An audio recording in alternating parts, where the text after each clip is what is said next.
At the time that I'm recording, you can farm the Root of Nightmares raid, aka you can do a spoil farm, or you can farm up just to have a chance to get the conditional finality. And for that shotgun, many people love it because 1, it dominates PvP, and 2, you can make crazy builds with that shotgun in PvE as well. So in this video, I'm going to be showing you guys how to complete the final boss with all of the mechanics and how you can be able to farm it. And 2, I'm going to be showing you guys 3 of the best builds for that encounter for Titan, Hunter, and Warlock. I do really appreciate it if you guys can hit that like and sub button. Without further ado, let's get right into it. There's actually going to be 3 mechanics for this raid. The first one is going to be a runner, the second one is going to be the guy that's going to gaze, and the third one is going to be the guy that's going to put refuge. We'll get onto that later. So let's start with the runner. You're going to need to have 2 runners, one on the left side, one on the right side. The left side is the light side, the right side is the dark side. The layout is going to be the same thing on each side. There are going to be 6 plates on each side. Once you activate all of the plates on each side, that's when DPS starts. But we're going to need to know how you can be able to unlock all of the nodes on each plate. So at the beginning of each side, you're going to see a node that is surrounded by a bubble, either light or dark. They're both going to be the same. So what you're going to have to do is you're going to go inside of it. Once you shoot the node, you're going to get a buff on the left side of your screen, which will allow you to activate another plate. Once you activate the next plate, that buff will disappear. So what you're going to have to do is run back to where the bubble was, shoot the node again to reacquire the buff, and head to the next plate. It's basically a back and forth situation with this mechanic for runners. And also, if you guys didn't know, whenever you shoot the node, it would have a little tether on the side of the node and will show you to the next location of where you need to go. So you're going to be doing that 6 times on the left and right side. And it's not always going to be the same layout every single time. It may change every single time. So what I do is that I would get the buff and then look for the plate that has this black speck on top of the plate. That is an indicator of you going to that plate to reactivate it with the buff on. You can also be able to shoot the node with your weapons, or you can use your melee ability to hit the floor. Both of those would work to activate the plate. So now that is the mechanic for runners. Now let's head to the person that's doing gaze. There's only one person doing that. Their main job is to distract Nezarec. Is that he's gonna have these orange nodes or these lights on his shoulders, one on the left, one on the right, and another one on his chest. The chest, whenever you shoot it, will make him become aggro, so he'll go for you for 11 seconds. But you can also get the debuff even more if you just keep shooting his chest. Once you shoot both of the shoulders, he would emit a blast, either light or dark. So let's just say he emits a dark blast. That's an indicator of you letting your teammates know that it's gonna be dark. So what you're going to do is you're gonna go to the light side to grab the light buff. Once you have that, you're gonna head all the way to the dark side and shoot one of the nodes. But do not shoot the nodes that has the bubble around it. Shoot the ones that does not have that. Once you shoot that, you're gonna activate refuge on the plate. Once you do, let your teammates know that you have refuge. So all your teammates will go to you to get the refuge buff, and Nezarec won't be able to wipe the whole team. So that's the white mechanic right there for the refuge. So for the refuge, it would give you the ability to not wipe when he does the wiping mechanic, when Nezarec emits that white EMP blast. So you can either 1, stand on the refuge plate until he does the wiping mechanic, or you can touch the plate to grab the buff, run around and continue doing your nodes if you're the runner, but be sure to keep an eye on the time, because if not, you're gonna die. So be sure that you're confident when you're running and having the refuge buff if you want to be like a speed runner. So once you've done all of that, DPS will start. In my opinion, I think that the best DPS plate to go to is on the light side on the far back.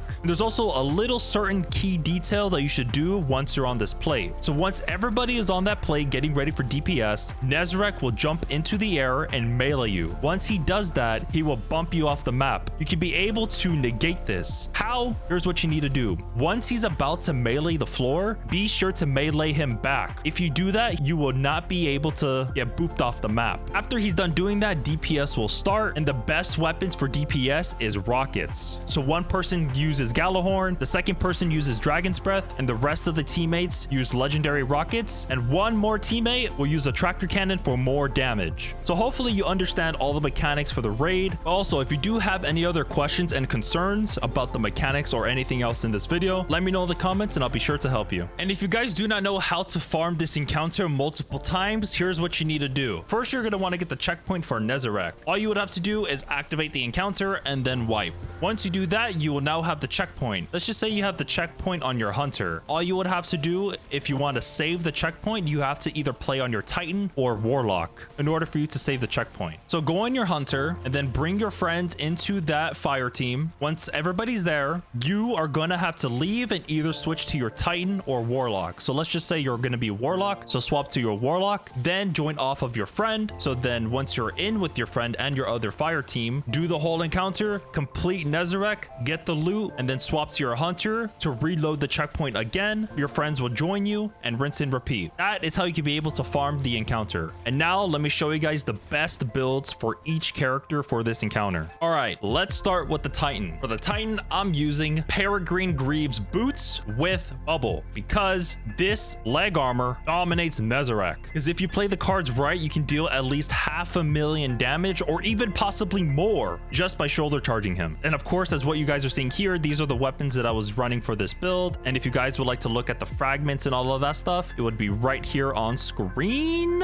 Okay, let's just say that you're a Titan and you need to run. All you would have to do is swap from your boots and put on Dune Marchers because Dune Marchers makes you go even faster when you sprint. This is only just in case if you guys are running, if you want to be quick with it. But at the start of the encounter, when you're on a Titan, put Helm of Saint 14 because this one will give you an infinite amount of overshields, so you won't have to worry about running low on your Void Overshield. But if you're running again, put on Dune Marchers first, complete all of the nodes, and afterwards swap to Helm of Saint 14, pop your bubble and all of those overshields to proc the buff. Then afterwards, swap to your Peregrine Greaves and obliterate the living hell out of Nezarec. I know this is like a lot of swapping and all of that stuff, but if you do want to get a guarantee one phase, be sure to do all of this. And for the seasonal artifacts, if you guys are interested, here's what I was using for the build. And for the armor mods for the build on the Titan, here's what I was using if you like. And now let's head to the hunter. For your hunter mains out there, you guys got very lucky this season because you're gonna deal 1,000,000 damage to the boss. So here's what I was using right here as what you guys see. So I'm using Celestial Nighthawk, and also be sure to put 2 kinetic weapon surges on your boots to give you increased damage to your super and of course your kinetic weapon. I put a sniper rifle because I was running gaze, and be sure to put an aggressive frame on your sniper rifles to get that one shot on those little pimples on Nezarec. So that's gonna be good. But if you are not running gaze, be sure to put scatter signal or like riptide or anything like that, but I put scatter signal because of the seasonal artifacts. And of course, sunshot is very good for ad clear, so I put that as well. And of course with Apex Predator 2. And for the hunters, if you're running, swap from your head and put stompies. Those stompies will buff your jumps, your speed, your slides, and everything else. It'll just give your sprinting steroids. So run with your stompies, activate all of the nodes, and then swap back from your DPS boots and then swap to your Celestial Nighthawk to deal the increased damage. And here are the fragments, abilities, aspects, and super I was using. For the super, be sure to put Marksman Dodge for that more increased damage for your super. As you guys see, you can pause it if you like, it'll be right here. So for the armor mods, as what you see here, this is what I was using for the hunter. And now onto the warlock. For the weapons, of course, put like Riptide or Scatter Signal. And then for the hand cannons, put like Zalo's Bane or like any solar hand cannon would work. And for the weapons, or should I say the power weapon, you could put like Dragon's Breath or Gallowhorn if you want to be like a support warlock for the team. And if you are running on warlock, put this to buff your sprint. And also if you want to be even more of a speedy boy, you can put Icarus Dash. And also Burst Glide if you want to be even more fast. And of course, with every warlock, you got to put Well of Radiance. And for the fragments, as what you guys are seeing here, here's what I was using if you guys are interested. So as soon as you are done with the nodes, if you are running, be sure to swap to like, I don't know, like triple surges. And then you can do like, you could put Apotheosis Veil if you like. But if you're doing Veil, be sure to put Fusion Grenades to increase your damage even more, and also Touch of Flame. Or you could run like Sun Bracers to get that tons of nades and then those debuffs for the seasonal artifacts. But the Titan will mostly do that. So I would personally go for Apotheosis Veil for more DPS. And also, here are the seasonal artifact mods I was using for the Warlock if you're interested. And same goes for the armor mods. You can customize them if you like, but this is what I was using. So have at it. So if you guys are into like massive DPS, be sure to go on Titan and Hunter.